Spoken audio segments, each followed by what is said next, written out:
Okay, dear children, so today we will start our new chapter, that is food we eat.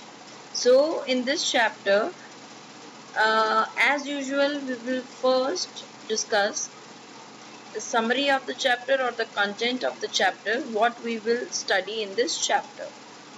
So here, food we eat, first we will study importance, why food is important.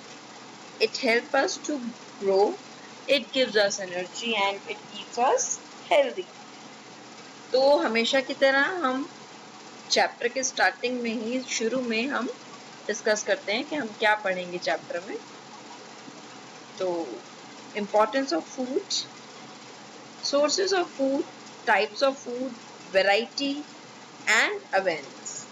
So importance आपको बता दी है कि हमारे लिए सबसे पहला first and foremost question is why do we need food. Food ही क्यों चाहिए? और भी तो बहुत सी चीजें होती हैं लेकिन फूड ही क्यों? बिकॉज हमें जीना है, हमें जिंदा रहना है, तो हमें फूड की जरूरत है. और फूड का इम्पोर्टेंस क्या है हमारी लाइफ में? It help us to grow, give energy and keeps us healthy. हमें बढ़ने में हेल्प करता है, हमें एनर्जी देता है और हमें हेल्दी रखता है. Sources of food.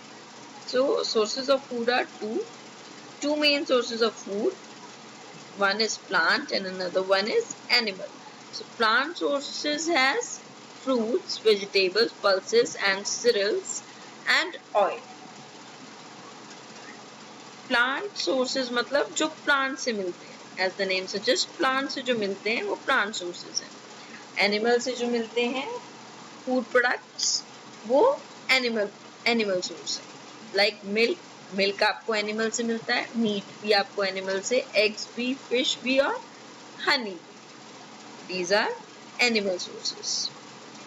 Now we will discuss types of food. हम टाइप्स ऑफ फूड भी डिस्कस करेंगे जिसमें 3 तरह के फूड आते हैं: body building food, energy giving food and protective food. Body building food जो है वो किस में हेल्प करता है? It helps us in grow, helps to grow, बढ़ने में हेल्प करता है body building food. Energy giving, जो हमें, ये ऐसे कुछ फूड प्रोडक्ट्स हैं जो हमें एनर्जी देते हैं. नाम भी उसका आप देख सकते हैं, एनर्जी गिविंग मतलब जो एनर्जी देता है. प्रोटेक्टिव मतलब जो हमें हेल्दी रखता है. हेल्दी रखता है मतलब हम बीमार ना पड़े, हम थोड़े हेल्दी रहें, उसके लिए फ्रूट्स एंड वेजिटेबल्स.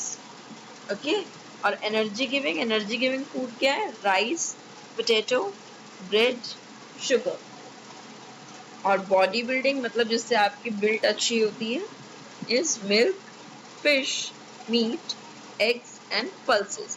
आपने देखा होगा बॉडी बिल्डिंग मतलब आप यहाँ से ये लगा सकते हो कि बॉडी बिल्डिंग मतलब जो बॉडी बनाने के लिए जिम जाते हैं, तो जिम अगर आप अपने भैया या दीदी कोई भी जाता है उनसे पूछना, बॉडी बिल्डिंग के लिए वो यूजुअली एग्स प्रेफर करते हैं, एग्स खाने को, और मीट. वो डाइट ऐसी देते हैं जिससे बॉडी बनती है. तो इससे याद रखना बॉडी बिल्डिंग फूड.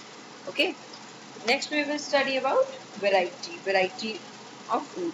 अब वेराइटी जो है वो अलग अलग चीज़ों पे डिपेंड करती है, जैसे state, country, culture and availability. कुछ स्टेट्स इंडिया में ऐसे हैं जहाँ पर सांप, छिपकली, केचुए, इस तरह की चीज़ें खाई जाती हैं.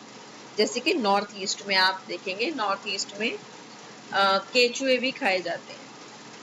और बाहर की कई कंट्रीज ऐसी हैं, जैसे आजकल आप, जैसे कोरोना है, तो कोरोना किस वजह से फैला है? क्योंकि उसमें कुछ एक रीज़न बताते हैं कि it has spread from a bat, चमगादड़ से फैला है. तो वो इसलिए फैला है क्योंकि वो खाते हैं, वहाँ के लोग सांप, बिच्छू, चमगादड़, हर तरह का चीज़ खाते हैं. तो it depends on the country as well. और कल्चर और अवेलेबिलिटी. अब कभी कभी क्या होता है कि कुछ कल्चर ऐसे हैं जिसमें स्पेशली नॉन वेज ही खाते हैं, या कुछ कल्चर ऐसे हैं जिसमें प्योर वेजिटेरियन रहते हैं. अवेलेबिलिटी मतलब अब नॉर्थ ईस्ट में इस तरह से लोग सांप, बिच्छू यही क्यों खाते हैं? उसका रीज़न है क्योंकि वहाँ अवेलेबिलिटी है उसकी, और दूसरी चीज़ों के लिए स्कैरिसिटी है, तो एक ये भी रीज़न होता है अवेलेबिलिटी का। जहाँ पर जिस चीज़ की अवेलेबिलिटी ज़्यादा होती है वो वहाँ पर वो चीज़ खाई जाती है। अवेयरनेस में हम पढ़ेंगे good food habits. We should avoid junk food avoid करना चाहिए, हेल्दी फूड खाना चाहिए। और हम स्लोगन बनाएंगे फूड से related, eat healthy, live healthy, like that. So we will discuss all these topics in details in our next videos. So till then, bye bye, take care.